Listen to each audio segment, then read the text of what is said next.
이재명 대통령이 국회에서 처음으로 시정연설을 했다는 겁니다. 저희가 영상으로 구성을 했는데 마지막에 어떤 장면이 있는지 한번 잘 지켜보시기 바랍니다.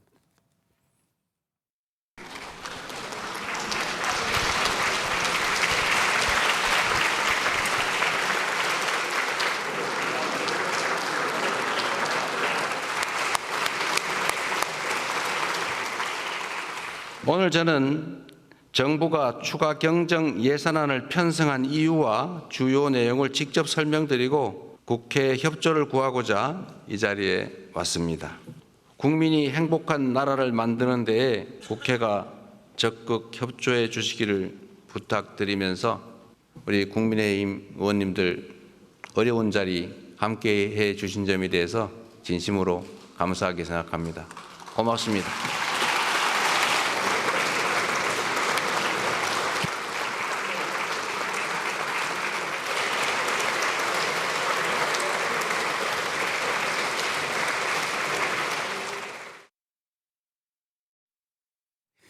이재명 대통령이 누군가의 어깨를 툭 치죠. 이게 권성동 의원입니다. 여기서 어떤 내용의 말이 오갔냐 보니까 김민석 총리 후보자 임명은 안 된다는 취지로 얘기를 하니까 이재명 대통령이 알았다라고 하면서 어깨를 툭 쳤다는 건데, 김 교수님, 이 알았다라는 의미가 어떤 의미일까요? 그래서 일단 두 분이 보니까 중앙대 이제 법대 이제 같은 동문이시니까 그렇죠.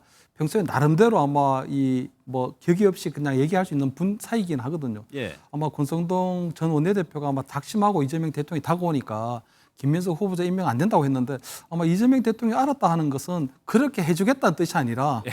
근데 무슨 내용인지는 알겠다. 반대하는 거 알겠다. 그렇죠. 나름대로 반헌법적인 성격이 있었지 않을까. 고선 원내대표가 얘기하는 부분은 그렇게 하는 부분은 내가 권성동 전 원내대표가 예. 국민의힘 의원으로서 그렇게 대표해서 얘기하는 건 내가 알겠다. 예. 하지만 당신이 얘기하는 대로 내가 그렇게 해주지는 않겠다는 그런 의미를 담고 있는 게 아닌가 그렇게 보입니다. 어쨌든 뭐 두 분이 굉장히 뭐 격의 없이 이렇게 어깨 툭툭 치고 하는 게 좀 쉽지는 않은데 어떤 두 분 사이 관계를 아마 상징적으로 보여주는 그런 게 아닌가 이렇게 보입니다. 하나 더, 시정연설이라는 것이 이제 정부 예산을 대통령이 직접 국회에 와가지고 설명하는 자리. 윤석열 전 대통령은 잘 안 왔었죠. 막판에. 어떻게 보면 대통령으로서는 협치에 좀 의지를 보여준 거에 대해서는 좀 어떻게 해요? 그래서 저는 오늘 보니까 뭐 나름대로 이제 뭐 대통령이 보면 헌법과 법률에 따라서 예산 편성권자인데 본인 예산 편성한 걸 가지고 와서 뭐 새 정부 어떤 새 대통령으로 첫 국회에서 어떤 시정연설을 한 것은 굉장히 조금 상징성이 있다고 보고요. 그리고 대통령이 그 시정연설 시작하기 전 인사를 할 때 국민의힘 좌석을 향해서 인사를 했거든요. 그리고 대정부 그 시정연설이 끝나고 난 이후에도 마지막을 또 국민의힘을 향해서 좌석을 향해서 인사를 했기 때문에 나름대로 본인이 보여주는 건 상당히 어쨌든 야당도 존중하고 배려하는 나름대로 협치를 해보려고 하는 그런 노력들은 굉장히 좀 진정성이 보였다. 이렇게 보입니다. 단지 그 내용을 보면 어쨌든 협치를 하자고 하고 어떤 소통을 하자고 하긴 하지만 지난번에 여야와 원내대표 회동에서도 마찬가지로 그냥 야당에서 얘기하는 부분은 한쪽 귀로 듣고 지금 한쪽 귀로 흘리시는 것 같거든요. 그러니까 본인은 계속 협치를 얘기하고 통합을 얘기하지만 실질적으로 보여주는 것은 오히려 국민의힘이 오히려 어떤 요구하는 이런 것들에 대해서는 전혀 지금 어떤 뭐 받아들이질 않고 있는 상황이어서 진정성을 조금 보여주실 필요는 있지 않느냐 이런 생각이 듭니다. 또 하나의 언론이 좀 주목하는 장면이 정청래 의원과 박찬대 의원을 만나는 손을 맞잡은 장면인데 사진 한번 직접 볼까요? 이렇게 잡았습니다. 그러니까 성실 씨, 누가 누구에게 치우쳤다고 할 수 없을 정도로 의식적으로 이거는 한 거죠. 그렇죠. 지금 뭐 또 지지자들은 각자 지지하는 그 의원에 따라서 저 사진을 또 어떻게 해석할지는 모르겠습니다만 아마 대통령께서도 본인이 그 두 의원과 스킨십을 하는 것이 아마도 사진이 찍힐 것이고 아마도 영상도 나갈 것이고 그거에 대해서 지지자들이 또 보고 분석할 것이고 이런 것들을 다 예상을 하셨을 거라고 생각합니다. 지금 두 의원께서 지금 전당대회 이제 당대표로서 출마를 하신 상황이기 때문에 이재명 대통령 입장에서는 둘 다 어떻게 보면 두 분 다 친명원 아닙니까? 그렇기 때문에 어느 쪽에 치우친 모습을 보여주기보다는 둘 다 함께 국정 운영을 해 나가는 파트너로 적합하다라는 모습을 보여주기 위해서 저렇게 저는 각도도 좀 생각을 고려하신 것 같아요. 정확히 가운데서 딱 이렇게 하신 게 왜냐하면 지지자들은 사진 한 장 갖고 조금이라도 각도가 틀어져 있으면 그것 것도 뭐 해석하고 나름 자신들끼리 뭐 커뮤니티에서 하나의 일종의 놀이처럼 이렇게 해석할 수도 있거든요. 그런 것들까지 다 고려하신 행동 스킨십이 아니었나라고 저는 생각합니다. 그런데 이게 지지층 말고도 본인들도 지금 SNS 방금 전에 나왔는데 여기 보세요. 박찬대 의원의 SNS 보면 이재명 대통령과 가장 먼저 인사한 사람은이라고. 그러니까 이게 실제 전당대회에서 중요하다고 본인도 느끼는 거 아니에요?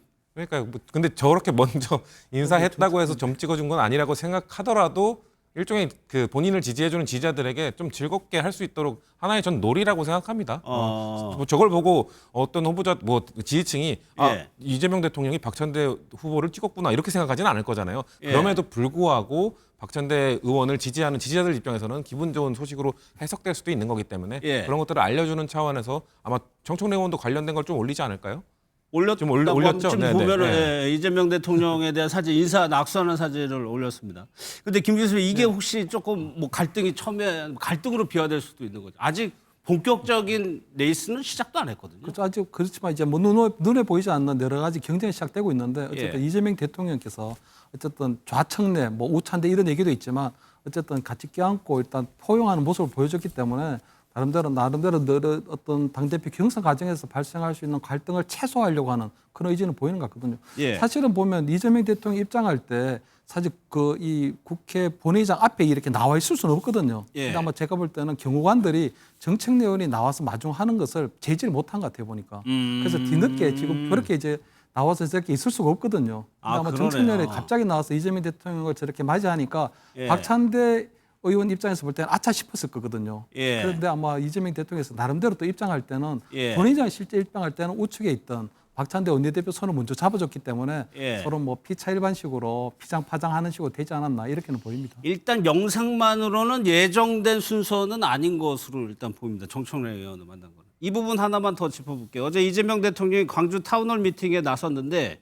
시민들과 소통할 수 있는 기회, 그러니까 참석 인원들을 더 늘려라라는 취지의 발언을 한 것이 있습니다. 그 내용 한번 들어보겠습니다.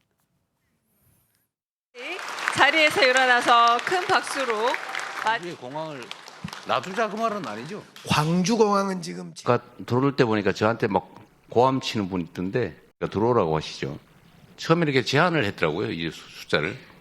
그래서 그러지 말고 오시고 싶은 분들 다 오셔서. 제가 너무 떨린데 오빠라고 생각하고 말씀드리도록 그래 하겠습니다. 맞아요. 오빠라고 생각하고 말씀하세요. 근데 오빠 맞나 모르겠는데.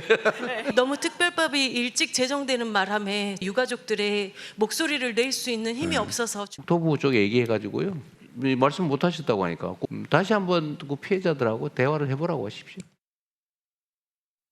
사실 대통령이 참석하는 행사는 경호가 좀 치밀하게 이루어지죠. 그런데 이재명 대통령이 어제 같은 경우에는 더 많은 사람들이 와서 들으라는 취지로 얘기를 했고 실제로 이제 무안공항 관련해서 피해자들의 입장도 현장에서 즉석에서 듣는 모습이 있었어요. 이건 어떤 의미였어요? 이재명 대통령의 스킨십 스타일입니다. 최대한 적극적으로 만나고 싶어 하시고 사실 정치인, 그러니까 성남시장 때 경기도지사 때도 뭔가 스킨십을 상당히 좋아하셨고요. 예. 본인이 직접 가서 듣고 그것을 또 행정명령을 내리는 것을 본인의 그 정치 스타일로 고집을 해오셨기 때문에 예. 대통령이 된 이후에도 변함없이 그 스타일을 전 유지하고 계신 거라고 보고요. 아마 더 바쁘게 움직일 겁니다. 그러니까 지역 일정을 찾은 것도 대통령 지금 벌써 취임한 지 한 달도 되지 않았거든요. 근데 한 달 동안 참 많은 일이 벌써 벌어지고 있습니다. 그렇죠. 이재명 대통령 입장에서는 조기 대선으로 인해서 인수위도 없이 출범한 정부기 때문에 그리고 지금 민생 경제가 너무 힘들고 지역 현안들도 챙길 것이 너무 많기 때문에 예. 이런 것들을 다 스스로 직접 가서 챙기겠다는 저는 의지를 보여주시고 있다고 생각을 하고요. 말씀하신 것처럼 더 많은 사람을 들어오도록 하라. 이왕 간 거 더 많은 사람들의 의견을 목소리를 조금이라도 더 듣겠다는 의지를 표명한 것이기 때문에 예. 그런 뭐 긍정적으로 평가해야 된다고 생각합니다. 그럼 김 교수님 그 부분은 어떻습니까? 광주라는 지역적인 상징성, 광주를 찾은 이유도 어떤 이유가 있다고 보세요? 아무래도 이제 뭐 처음 가장 이제 보면 이제 호남 민심을 조금 다독이는 그런 부분도 있다고 보이고요. 아니면 왜냐하면 어차피 부산이나 영남을 가는 것보다는 아무래도 민주당의 텃밭인 호남부터 방문해서 일단 호남 민심 먼저 다독이는 것이 아무래도 비판의 소지가 적지 않을까 하는 그런 생각을 하신 것 같고요. 예. 저는 아무래도 이번에 뭐 인수위 없이 출범하고 있기 때문에 국정기획위원회에 모든 것을 맡겨놓지 않고 예. 대통령께서 직접 현장에 가서 주민들을 만나고 그들의 애로사항 또는 민원들을 일단 청취하겠다고 하는 굉장히 바람직한 현상으로 보이는데 다만 저는 어제 저 소통을 보면서 조금 염려스러웠던 것들이 한 두 가지 있었는 게 보면 첫 번째는 대통령이 즉문즉답 형태로 하고 있거든요. 예. 어떻게 보면 실무자선에서 지금 진행이 안 되는 그런 여러 가지 상황이 있을 수 있을 텐데 대통령께서 갖고 먼저 얘기를 해버리게 되면 중간 과정이 다 생략되기 때문에 실질적으로 이 공무원 체계들이 잘 안 돌아갈 수 있는 부분이 있거든요. 예. 특별제도 보면 비상경제 TF를 대통령실이 산 것처럼 앞으로는 이제 광주 군공항을 이전하는 TF도 대통령실이 만들겠다고 해버리는데 예. 그렇게 되면 사실은 국무총리실의 국무조정실이라든가 나머지 정부 부처가 각 부처가 해야 될 기능들이 사라져 버리는 부분이 있거든요. 그렇기 때문에 저는 대통령실에서 만기 친남 형태로 하는 건 바람직하지 않다. 두 번째는 어제 보면 아무래도 이제 주민들의 얘기를 들으려고 하다 보니까 강기정 광주광역시장이나 전남지사 얘기하는 부분들 자꾸 중간에서 끊으시더라고요 보니까. 그러니까 그 두 분들이 어쨌든 주민들을 대표하고 있는 광역단체장인데 광역단체장들의 이야기를 자꾸 끊기게 되고 또 이재명 대통령이 어제 보니까 이 이야기를 듣는 와중에 팔짱을 자주 이렇게 끼시더라고요. 예. 그런데 굉장히 저게 편하게 보일 수도 있지만 얘기하는 사람들 입장에서 볼 때는 굉장히 어렵고 힘든 상황에서 얘기를 하는 건데 편한 분위기일 수도 있지만 그런 부분들이 오히려 조금은 격식을 너무 갖추지 않는 게 아닌가 하는 그런 생각이 들어서 그런 부분들은 앞으로 아마 계속적으로 현장 소통해 나가실 때 좀 예. 참고하면 어떻겠나 하는 그런 생각이 듭니다. 알겠습니다.